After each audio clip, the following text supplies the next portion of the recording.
Welcome to Naive Set Theory, Section 1, Axiom of Extensionality.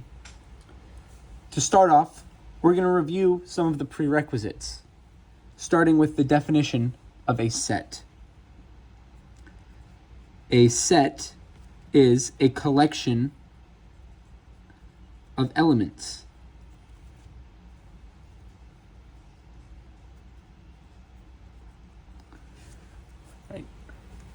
These elements can be anything we want.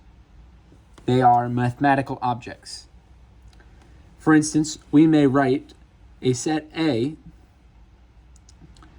equals this collection, using curly brackets, of 1, 2, A, B, and smiley face. And this will make a set.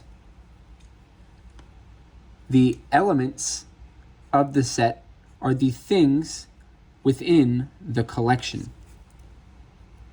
And the way that we denote an object being an element of the set is with the epsilon, which means element of. Element of.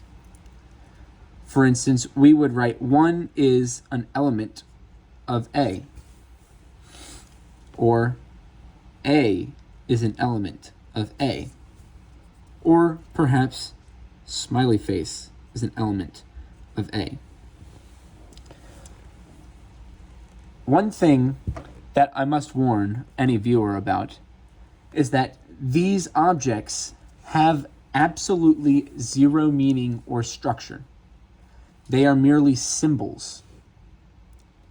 You may think that this 1 is the same, this 1 and 2 are the same from basic arithmetic. However, an idea such as 1 plus 2 does not make sense within this set because there is no such thing as addition. A set is merely a collection of elements. It has no structure on its own. It has no structure on its own. We must give it structure.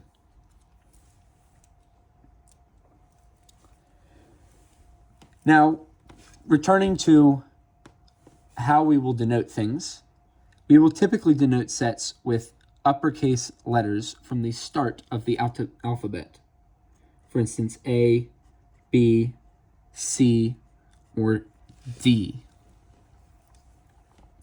And we will denote its elements as lowercase letters, such as A, B, C, or D. These are elements, and these are sets.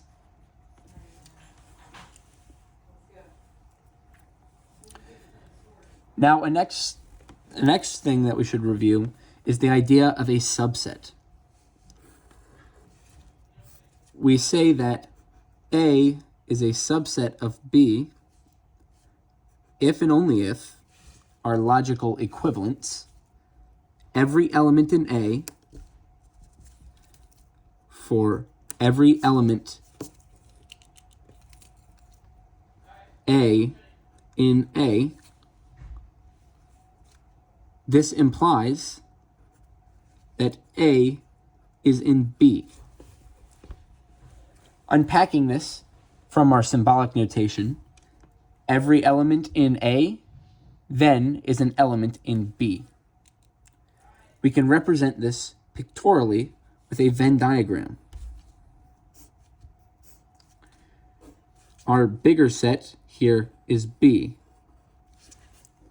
and our little set is A.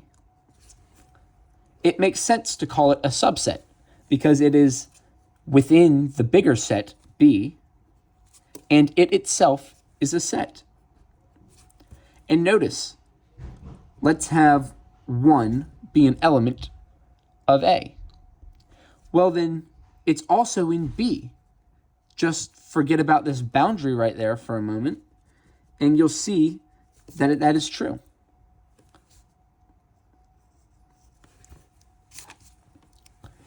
This is how we write it in symbols, and this is how we write it pictorially.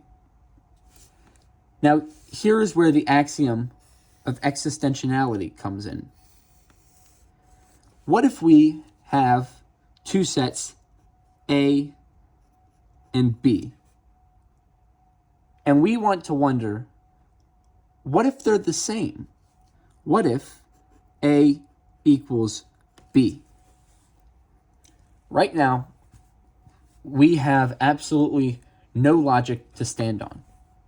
But it would make sense if we said that A and B were equal if they each contained the exact same elements. So what the axiom of extensionality says is that for all elements A in A, they are in A if and only if for all elements B, A are in B. Or, in more clearer terms, if A is a subset of B and B is a subset of A, then, using our implication, A equals B. And that shouldn't capture our intuition. Two sets are equal if they have the exact same elements.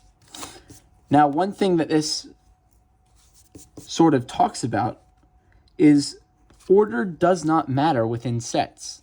The set 1, 3, and 7 is the same thing as the set 7, 1, and 3. Because 1 is in this set and in this set. 3 is in this set and in this set. 7 is in this set and in this set. So every element of this set, which we may call A, is an element of this set, which we may call B. So they are equal.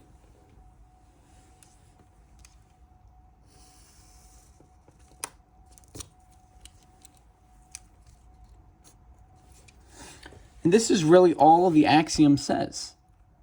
The axiom merely states that two sets are the same if they have the exact same elements.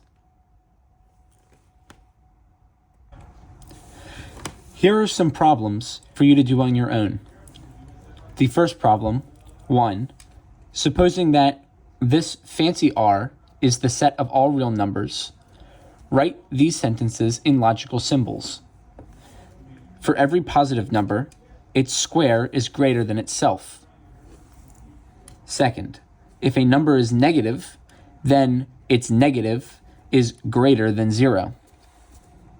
The second question is to make 3 sets of your own, using whichever elements you wish. The third question is, given that A is equivalent to the set of 1, 2, and 3, and B is equivalent to the set of 1 and 2, which of the following relations is true? A is a subset of B is a subset of A equals B, 3 is an element of A, and 3 is an element of B. Thank you for watching.